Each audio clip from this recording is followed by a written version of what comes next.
بسم اللہ الرحمن الرحیم۔ السلام علیکم۔ ہم نے اردو کی بک سٹارٹ کی ہے 6th کلاس کی، اور لاسٹ لیکچر تک ہم نے اس کے پہلے 7 سبق علامہ محمد اقبال اور نوجوان نسل، یہاں تک ہم نے کمپلیٹ لیسن سالو کیے تھے۔ ان ویڈیوز کا لنک میں ڈسکرپشن میں دے دوں گا۔ اب ہم اس کا سبق نمبر 8 سٹارٹ کرتے ہیں، ذرا فون کر لوں۔ یہ ایک سوالیہ سا سبق ہے۔ جب ہم اس سبق کا خلاصہ ریڈ کریں گے تو ہمیں پتہ چل جائے گا کہ اس سبق کا یہ نام کیوں رکھا گیا ہے۔ اب ہم پہلے اس کے جون سے الفاظ ہیں یہ ریڈ کر لیتے ہیں۔ پہلا الفاظ ہے اطمینان، جس کا معنی ہے تسلی۔ اگلا الفاظ ہے رشک، جس کے معنی ہے فخر۔ اب اس سے اگلا الفاظ ہے مغفرت، جس کے معنی ہے نجات۔ اگلا الفاظ ہے حیثیت، جس کے معنی ہے صلاحیت، عزت۔ اگلا الفاظ ہے تشخیص، جس کے معنی ہے شناخت۔ اس سے اگلا الفاظ ہے نہار، جس کے معنی ہے ناشتے سے پہلے۔ اگلا الفاظ ہے مہلت، اس کا معنی ہے وقفہ، وقت۔ اور آخری الفاظ ہے ممنون، جس کے معنی ہے احسان مند۔ یہ تھے اس کے الفاظ۔ اب آگے ہے اس سبق کا خلاصہ۔ اس سبق کے خلاصہ آئے گا، مصنف بیمار پڑا تو اس کو اندازہ ہوا کہ وہ محلے بھر میں کتنا مشہور ہے۔ ہر کوئی اسے پوچھنے آ رہا تھا مگر ٹیلی فون ضرور کرتا۔ یعنی کہ بتایا گیا ہے کہ جب مصنف جونس ہے وہ بیمار ہوا تو اسے تب آئیڈیا ہوا، محسوس ہوا کہ وہ محلے میں کتنا مشہور ہے۔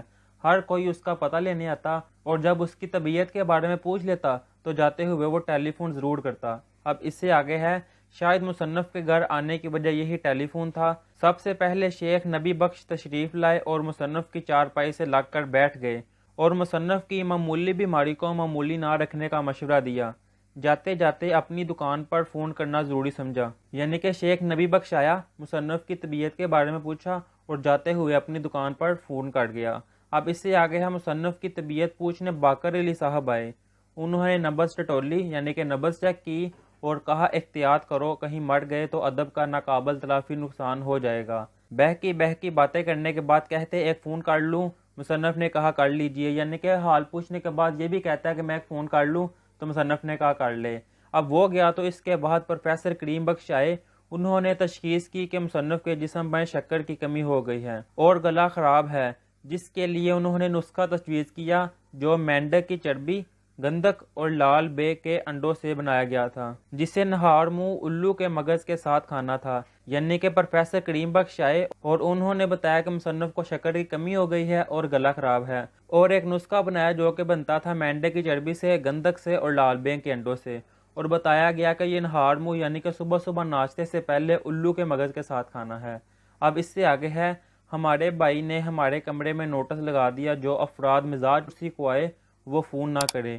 یعنی کہ جو حال پوچھنے آئے وہ فون نہ کرے، اور جو فون کرنے آئے وہ مزاج پرسی نہ کرے، یعنی کہ جو فون کرنے آئے وہ حال نہ پوچھے۔ اب اس سے آگے ہے، مصنف کا نمبر ایک مرچنٹ کے نمبر سے ملتا جلتا تھا۔ مرچنٹ یعنی کہ تجارت کرنے والا، کاروبار کرنے والا۔ اب اس سے آگے ہے، اس لیے ادھر کے فون ادھر اور ادھر کے فون ادھر آ جاتے تھے۔ ایک بار ان مرچنٹ صاحب سے ملاقات ہوئی، انہوں نے بتایا کہ اکثر آپ کے فون ادھر آتے ہیں، لوگ مشاعروں میں غزل کی فرمائش کرتے ہیں۔ مصنف کو ایک دن فون آیا اور بولا 12 ڈنر سیٹ۔ مصنف نے بولنے کی کوشش کی مگر ادھر سے حکم ہوا پہلے ان کا آرڈر نوٹ کیا جائے۔ آخر کار مصنف نے بتایا کہ مرچنٹ کی دکان نہیں ہے، تو وہ برہمی سے بولے، یعنی کہ غصے سے بولے، پہلے کیوں نہیں بتایا۔ اب یہاں سے لے کر یہاں تک یہ بتایا گیا ہے کہ مصنف کا نمبر جو ہے نا وہ ایک دکاندار والے نمبر سے ملتا تھا، اور ادھر کے فون دکاندار والے کے پاس اور دکاندار والے کے فون مصنف کے پاس آ جاتے تھے۔ ایک دفعہ مصنف صاحب کو فون آیا کہ 12 ڈنر سیٹ اور مختلف چیزیں جو سی ہے نا وہ نکال دی جائیں، تو مصنف صاحب نے ان کو بتانے کی کوشش کی کہ یہ میں دکاندار کا نمبر نہیں ہے، لیکن انہوں نے کہا کہ پہلے آرڈر اور نوٹ کر لیں۔ تو جب مصنف صاحب نے بتایا کہ یہ دکاندار کا نمبر نہیں ہے تو وہ غصے سے بولے کہ پہلے کیوں نہیں بتایا۔ یہ تھا اس سبق کا خلاصہ۔ اب آگے ہے اس سبق کے مشکل الفاظ کے معنی۔ ہم نے اس سبق کی ریڈنگ نہیں کی، لیکن اس سبق میں جو سے مشکل الفاظ استعمال ہوتے ہیں ہم ان الفاظ کے معنی دیکھ لیتے ہیں۔ پہلا الفاظ ہے راو رسم، جس کے معنی ہے جان پہچان۔ اگلا الفاظ ہے بالخصوص، جس کے معنی ہے تعلق داری۔ اس سے اگلا الفاظ ہے مقبول، جس کے معنی ہے مشہور۔ صاحب فراش، جس کے معنی ہے بستر کا ہونا۔ منہ بنانا، برا ماننا۔ اگلا الفاظ ہے عارضہ، جس کے معنی ہے مرض۔ گاڑی چھڑنا، گہری دوستی ہونا۔ اگلا الفاظ ہے دعا دارو، جس کا معنی ہے علاج معالج۔ خانسامہ یعنی کہ باورچی۔ مجربات، تجربہ کی ہوئی دعائیں۔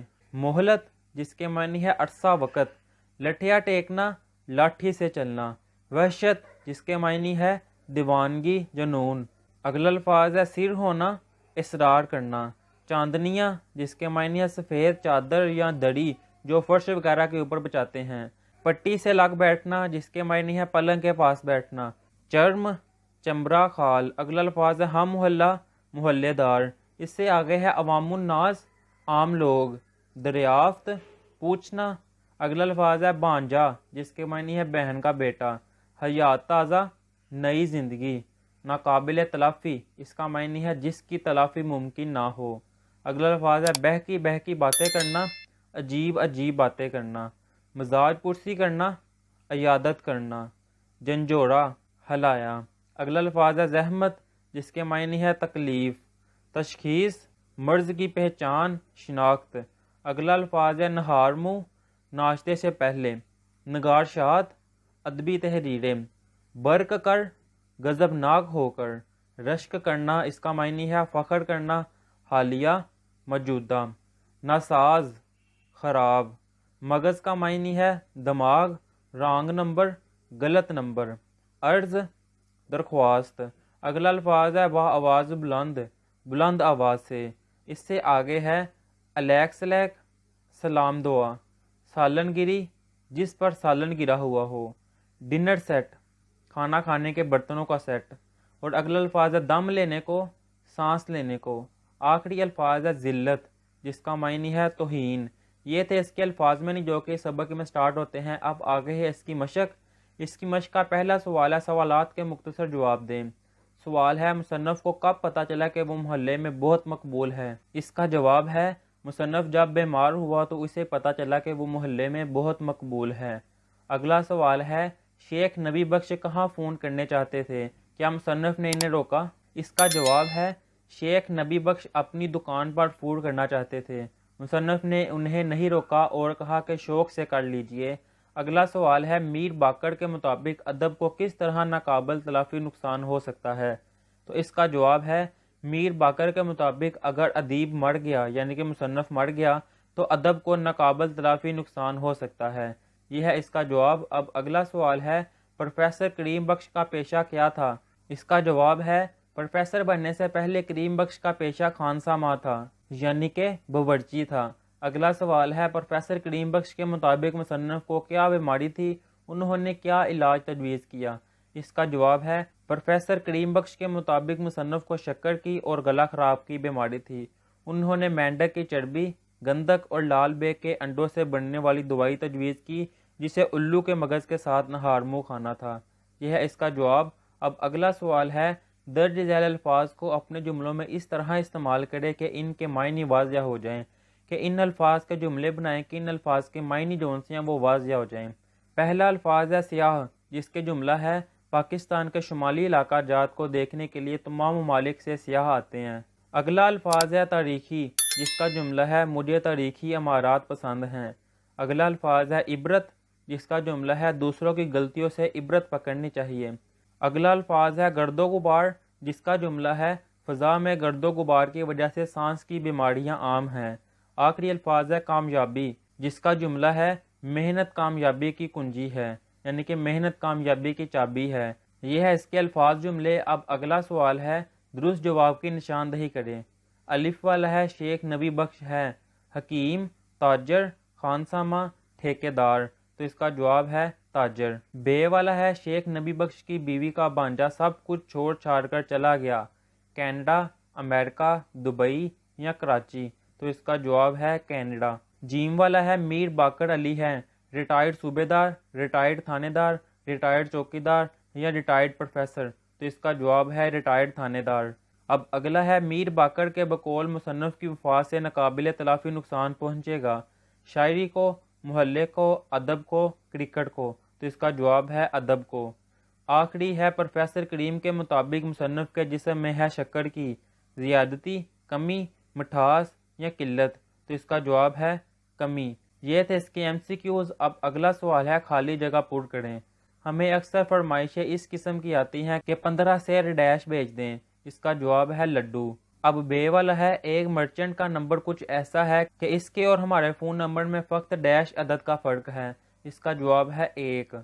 حلوہ مرچنٹ صاحب نے بتایا کہ اکثر ڈیش کے لیے ڈیش کی فرمائش ان سے کی جاتی ہے، کہ اکثر مشاعروں کے لیے غزلوں کی فرمائش ان سے کی جاتی ہے۔ اگلا ہے دال والا، بعض لوگ صبر والے ہوتے ہیں، ہمیں سوری ڈیش کہنے کی مہلت مل جاتی ہے۔ Wrong number. اب آخری ہے درشتی سے بولے 4 ڈیش بھی ڈال دیجئے، چاندنیاں، یہ ہے اس کی خالی جگہ۔ اب اگلا سوال ہے، آپ نے سبق ذرا فون کر لو پڑھا، ساتھیوں کے ساتھ مصنف کے اصل مدعا کو سمجھنے کے لیے گفتگو کریں، اپنی رائے دیں اور پھر ہم جماعتوں سے بھی پوچھیں کہ ان کے خیال میں مصنف کا اصل مدعا کیا ہے۔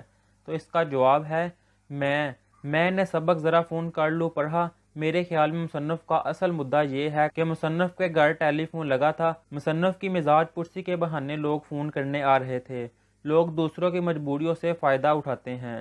علی، میرے خیال میں مصنف کا مقصد کہانی میں مزاح پیدا کرنا ہے، اگر ہمارا فون نمبر کسی سے ملتا ہو تو ہمیں بہت رانگ نمبر سے فون آتے ہیں۔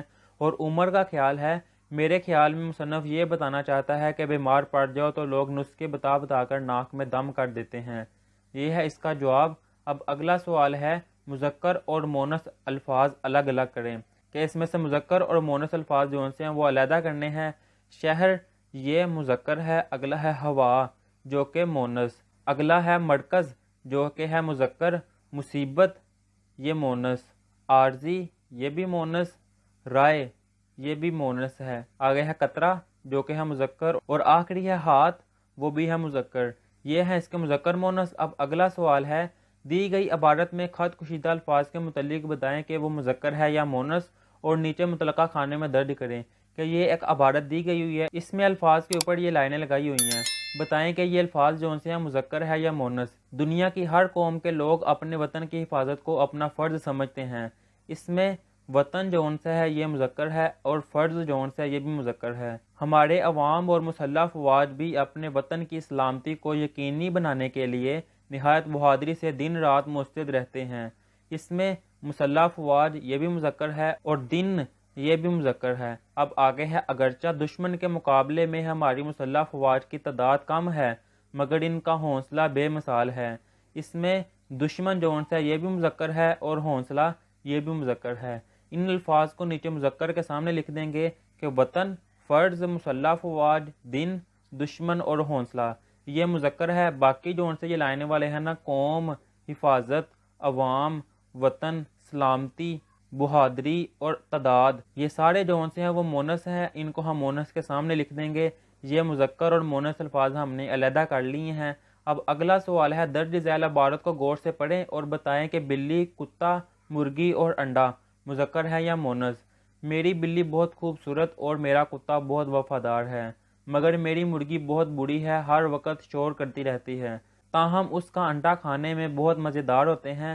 اس کا جواب کہ بلی اور مرغی یہ جون سے ہم مونث ہے، جبکہ کتا اور انڈا جون سے یہ مذکر ہے۔ وہی ہم نے بتانے تھے کہ بلی، کتا، مرغا اور انڈا ان میں سے مذکر کون سے ہیں اور مونث کون سے ہیں، وہ ہم نے بتا دی ہیں۔ اب اگلا سوال ہے، آپ نے ذرا فون کر لو میں بیان کی گئی کہانی پڑھی سنی۔ اب اس میں بیان کیے گئے 2 کرداروں شیخ نبی بخش اور میر باقر علی کے بارے میں اپنی زبانی رائے سے استاد محترم اور ساتھی طلبہ کو آگاہ کریں۔ تو اس کا جواب ہے، شیخ نبی بخش سے مصنف کی صرف سلام دعا تھی۔ مصنف کو کھانسی اور بخار ہوا تو ایسے مزاج پرسی کرنے آئے جیسے وہ دیرانہ دوست ہو، اور جاتے جاتے اپنا مطلب پورا کر گئے کہ ٹیلی فون کرنا ہے۔ باقر علی نے کہا، آپ مر گئے تو ادب کو بہت نقصان ہوگا۔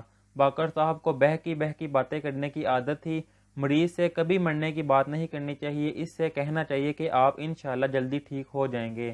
یہ ہے اس کا جواب۔ اب اگلا سوال ہے، آپ کے والد سرکاری افسر ہیں، ان کا تبادلہ کسی دوسرے شہر میں ہو گیا ہے، اپنے اسکول کے ہیڈ ماسٹر صاحب کے نام اسکول چھوڑنے کا سرٹیفکیٹ جاری کرنے کی درخواست لکھیں، کہ ہم نے ایک درخواست لکھنی ہے جس میں ہم نے اسکول کا سرٹیفکیٹ لینا ہے۔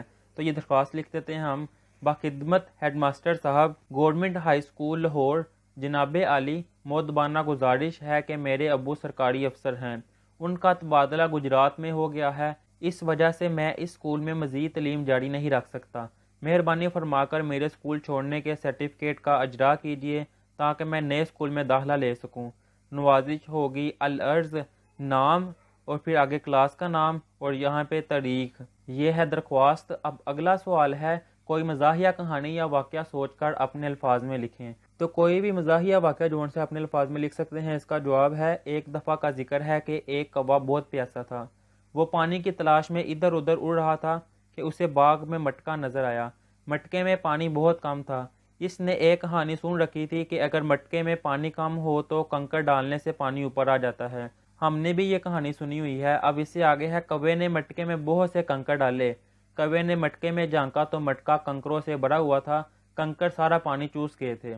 کوا غم اور پیاس سے نڈھال ہو کر گر گیا اور پھر نہ اٹھا۔ بیچارہ کوا تھوڑی سمجھ بوجھ سے کام لیتا تو باغ سے نلکی اٹھا لیتا، یعنی کہ پائپ ڈون سے وہ اٹھا لاتا۔ باغ میں کئی نلکیاں پڑی ہوئی تھی جو بچوں نے بوتلیں پینے کے بعد پھینک دی تھیں۔ اس نلکی سے پانی چوستا اور اپنی پیاس بجھاتا۔ اس لیے کہتے ہیں، سنی سنائی باتوں پر کان نہ دھرو۔ یہ تھی ایک مزاحیہ سا واقعہ، مزاحیہ سی کہانی، اور یہ تھا اس کا جواب۔ اور یہاں پہ یہ سبق جون سا ختم ہو گیا ہے۔ اب ہم انشاءاللہ نیکسٹ ویڈیو میں نئے سبق کے ساتھ ملیں گے۔ تب تک دے اجازت، اللہ حافظ۔